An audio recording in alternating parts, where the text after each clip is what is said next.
श्री शिवाय नमस्तुभ्यम हर हर महादेव। दोस्तों, आप सभी लोग जानते हैं कि 14 जुलाई 2026 यानी मंगलवार को पड़ रही है आषाढ़ महीने की अमावस्या तिथि। और दोस्तों, ये वो तिथि है जो आषाढ़ महीने में पड़ने वाली सबसे बड़ी तिथि है, क्योंकि यह मंगलवार के दिन पड़ रही है। और इस दिन भौम अमावस्या का व्रत भी रखा जाएगा और इसी दिन किया गया एक दीपक और स्वास्तिक का उपाय कभी भी खाली नहीं जाता है और इसका बहुत ही बड़ा और विशेष महत्व होता है। पूज्य गुरुजी ने कहा है, अगर कभी भी मौका लग जाए और आषाढ़ महीने की अमावस्या तिथि मंगलवार को पड़ जाए तो आप लोगों को एक दीपक और स्वास्तिक वाला उपाय तो अवश्य ही करना चाहिए और इन दोनों का संयोग बहुत ही कम आता है। और दोस्तों, पूज्य गुरुजी ने अपनी शिव महापुराण की कथा में बताया है, इस दिन आपको एक दीपक वाला उपाय तो अवश्य ही करना चाहिए, क्योंकि ऐसा दिन पूरे साल में सिर्फ एक ही बार आता है। और दोस्तों, आप सभी लोग जानते हो कि भौम अमावस्या का अगर सबसे बड़ा कोई उपाय है तो वो एक मुख्य द्वार दीपक वाला उपाय है। तो दोस्तों, इस अमावस्या के दिन आप लोगों को इस एक मुख्य द्वार दीपक वाले उपाय को जरूर करना है। बहुत सारे लोग होंगे जिन लोगों ने इस उपाय को न किया हो, मतलब पूरा साल निकल गया और उन्होंने किसी भी दिन इस मुख्य द्वार दीपक वाले उपाय को न किया हो। पर दोस्तों, आपके पास एक आखिरी मौका बचा हुआ है जो कि 14 जुलाई के दिन है। तो इस दिन आप लोगों को इस वाले उपाय को जरूर कर लेना है। भले ही आपने पूरे साल भर इस उपाय को ना किया हो, पर अगर आपने इस आषाढ़ महीने में पड़ने वाली अमावस्या के दिन अगर इस वाले उपाय को कर लिया तो आपको इस उपाय को करने का वो फल मिलेगा जिसकी आपने कभी कल्पना भी नहीं करी होगी। इसीलिए आप लोग इस वाले उपाय को एक बार जरूर कर लेना, ताकि आप लोगों के हाथ से यह मौका ना जा सके और आपको इस उपाय को करने का फल मिल सके। दोस्तों, यह उपाय पंडित जी ने अपनी अभी की ही शिव महापुराण की कथा में बताया है, जिस उपाय को आज हम आपको बहुत अच्छे से समझाने वाले हैं। इस वीडियो को देखने के बाद इस उपाय को समझने के लिए आपको कोई और वीडियो को देखने की जरूरत नहीं पड़ेगी। तो चलिए दोस्तों, उपाय को शुरू करते हैं। देखिए, यह इस आषाढ़ महीने के मंगलवार के दिन ये इतना खास होता है, इतना महत्वपूर्ण होता है। देखा गया है कभी कभी बड़े बड़े पूजा पाठ अनुष्ठान से जो मनोकामना पूर्ण नहीं होते, वो इस आषाढ़ महीने के अमावस्या के दिन एक छोटे से उपाय करने से ही आपकी मनोकामना पूर्ण हो जाती है। और बहुत सारे लोगों ने इस उपाय को किया भी है और उनको इस उपाय को करने का फल भी जरूर मिला है। अगर आप लोग भी इस उपाय को मंगलवार भौम अमावस्या के दिन करना चाहते हैं तो आप इस उपाय को पहले अच्छे से समझ लेना, सुन लेना, उसके बाद करना। आपको इस उपाय का फल जरूर मिलेगा। और इस उपाय को कर लेने से आपके घर में चाहे किसी भी प्रकार की दुख और समस्या क्यों ना चल रही हो, आपको उसका कारण भी नहीं पता है कि भाई यह समस्या किस कारण से चल रही है, उसका कुछ भी कारण हो सकता है, जैसे पितृदोष हो सकता है या किसी भी तरह का मंगल दोष भी हो सकता है। तो इस दिन आप लोगों को यह वाला उपाय कर लेना है। यह एक ऐसा उपाय है जिस उपाय को अगर किसी विशेष दिन पर किया जाए तो भाई उस विशेष दिन का जो है वह तो हमें मिलता ही मिलता है, पर हमने उस दिन पर इस उपाय को किया है तो हमें उससे भी बड़ा फल मिलता है और फल बहुत जल्दी मिलता है, क्योंकि आप इस उपाय को बहुत ही बड़े और विशेष दिन पर कर रहे हो। तो चलिए अब उपाय के बारे में बात करते हैं, लेकिन उससे पहले आप लोगों को यह जानना आवश्यक है कि आखिर यह उपाय किस समय करना है, किसको करना है और कैसे करना है। तो चलिए हम आगे आपको वीडियो में एक एक करके बता देते हैं, लेकिन उससे पहले अगर आप लोग हमारे चैनल पर नए हैं तो हमारे चैनल को सब्सक्राइब कर लेना और इस वीडियो को लाइक करके कमेंट बॉक्स में श्री शिवाय नमस्तुभ्यम ओम नमः शिवाय जरूर टाइप कर देना। और अपने फायदे के लिए, गरीबी दूर करने के लिए इस वीडियो को पूरा देखकर जाना, तभी आपको लाभ की प्राप्ति होगी। यदि आज आपने वीडियो को बीच बीच में से देखा, काट काट कर देखा, तो आपको जीवन में कभी सफलता हासिल भी नहीं। तो दोस्तों, इस एक दीपक वाले उपाय को हमें इस अमावस्या के दिन कैसे करना है, किसको करना है, किस समय करना है और कहां पर करना है, ये सारे सवालों के जवाब आपको इस वीडियो में मिल जाएंगे। और जो ये वीडियो देखेगा भाई, उसको एक दीपक और स्वास्तिक वाला उपाय जरूर करना चाहिए, क्योंकि इस दिन दीपक का भी बहुत ही बड़ा और विशेष महत्व होता है। और जब बात आ जाए एक दीपक और स्वास्तिक की, तो ये सोने पे सुहागा वाली बात हो जाती है और ये एक बहुत ही बड़ा उपाय हो जाता है इस मंगलवार भौम अमावस्या का। अब हम समझते हैं इस वाले उपाय को हमें करना किस समय है, इस दीपक वाले उपाय को हमें इस अमावस्या के दिन करना किस समय है। तो देखिए, इस उपाय को करने का जो समय है वह सुबह का समय है और शाम का समय भी है। अब देखिए, यहाँ पर हम मुख्य रूप से सुबह का समय नहीं बोलेंगे, क्योंकि 14 जुलाई मंगलवार आषाढ़ अमावस्या का दिन है और इस दिन प्रदोष काल के समय का बहुत महत्व होता है। बाकी अगर सुबह के समय भी करेंगे तो भी अच्छा होगा, उसमें कोई भी दिक्कत वाली बात नहीं है। तो चलिए जानते हैं इस विशेष उपाय के बारे में।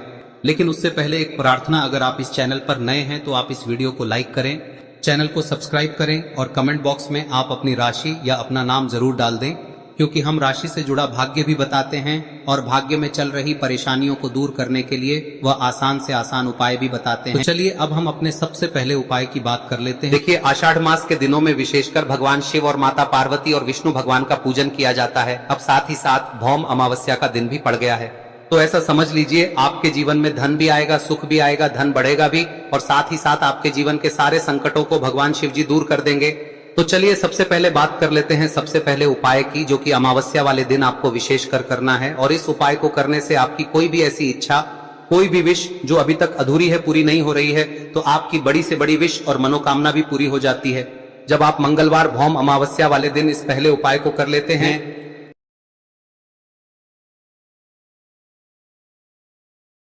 तो देखिए, आप सभी जानते हैं कि श्री हरि विष्णु जो है, उन्हें तुलसी दल सबसे प्रिय है। बिना तुलसी माता के श्री हरि विष्णु अधूरे हैं और बिना तुलसी पत्तों के श्री हरि विष्णु का भोग अधूरा है। अब श्री हरि विष्णु को प्रसन्न करके आप अपनी किसी भी मनोकामना को पूरा कर सकते हैं, क्योंकि श्री हरि विष्णु प्रसन्न हो गए तो आपकी कोई भी विश और इच्छा मनोकामना अधूरी नहीं रहेंगी। तो आपको तुलसी के 5 पत्ते लेने हैं। अब ये 5 तुलसी के पत्ते जो आपने लिए हैं, ये 5 तुलसी के पत्ते आपको श्री हरि विष्णु को अर्पित करने हैं। अपने घर के मंदिर में ही ठीक है, ऐसा आपको करना है। आपके घर में श्री हरि विष्णु की कोई मूर्ति है, प्रतिमा है, वहां पर यह 5 तुलसी के पत्ते आप रखें और साथ ही साथ एक देसी घी का दीपक गोल बाती का आपको लगाना है। और ओम नमो भगवते वासुदेवाय नमः इस मंत्र का आपको 11 बार जप करना है।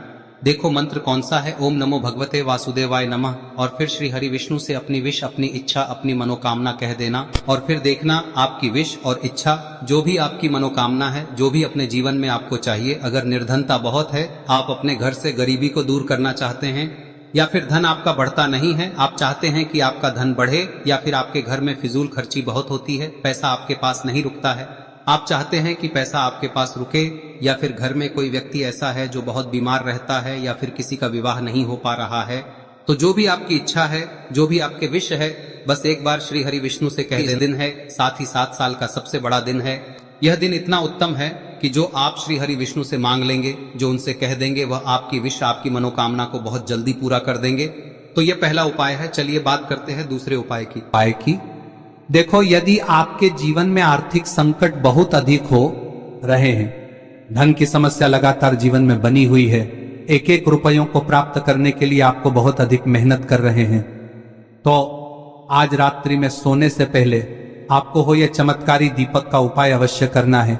या फिर यदि आपका जो व्यापार है, बिजनेस है, दुकान है, वह अच्छे से नहीं चल पा रही है, तो आज रात्रि में इस विशेष दीपक का उपाय आपको अवश्य करना चाहिए।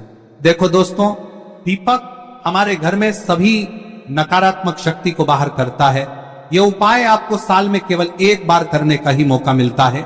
देखिए, इस उपाय के लिए आपको तुलसी जी की जो सूखी लकड़ी होती है उसे ले लेना है। देखिए दोस्तों, यदि आपके पास पुरानी तुलसी जी की लकड़ी है तो उसे आप ले सकते हैं, और यदि आपके घर में तुलसी जी जो लकड़ी है वह सूखी हुई है तो उसकी लकड़ी आप तोड़ के इस्तेमाल कर सकते हैं। लेकिन आपको ध्यान रखना है कि सूर्यास्त से पहले पहले ही आपको ये जो तुलसी जी की लकड़ी है इसे अवश्य ही तोड़ लेना है। तो इस उपाय के लिए आपको सबसे पहले तो एक मिट्टी का दीपक लेना होगा, चाहे तो आटे का दीपक भी ले सके, क्योंकि आटे का दीपक सभी दीपक में सर्वोत्तम माना गया है। इस दीपक के अंदर आपको शुद्ध घी का प्रयोग करना होगा, और इससे दीपक के अंदर आपने जो तुलसी जी की लकड़ी ली है उसे भी रख देना है। लेकिन ये जो तुलसी जी की लकड़ी है, इसमें आपको चारों तरफ अच्छे से घी लगा लेना है। देखिए, गुरुजी ने बताया है कि जो तुलसी जी की लकड़ी है, यदि आप उपाय करते हैं और बहुत ही शीघ्रता से जल जाती है, तो इसके लिए आपको एक कार्य करना है। आपको थोड़ी सी रुई ले लेनी है, और उस रुई को आपने जो तुलसी जी की लकड़ी ली है उस पर अच्छे से चारों तरफ लपेट देनी है। तुलसी जी की लकड़ी के ऊपर रुई लपेटने के बाद इसे आपको पूरा घी के अंदर डुबो लेना है। अब इसे आपको बाती के रूप में प्रयोग करना है। अब दोस्तों, इस दीपक को आपको प्रज्वलित कहां करना है?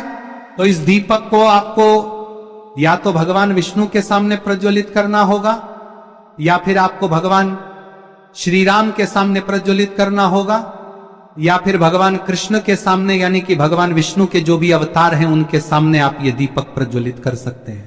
या फिर आप इस दीपक को माता तुलसी जी के सामने भी प्रज्वलित कर सकते हैं।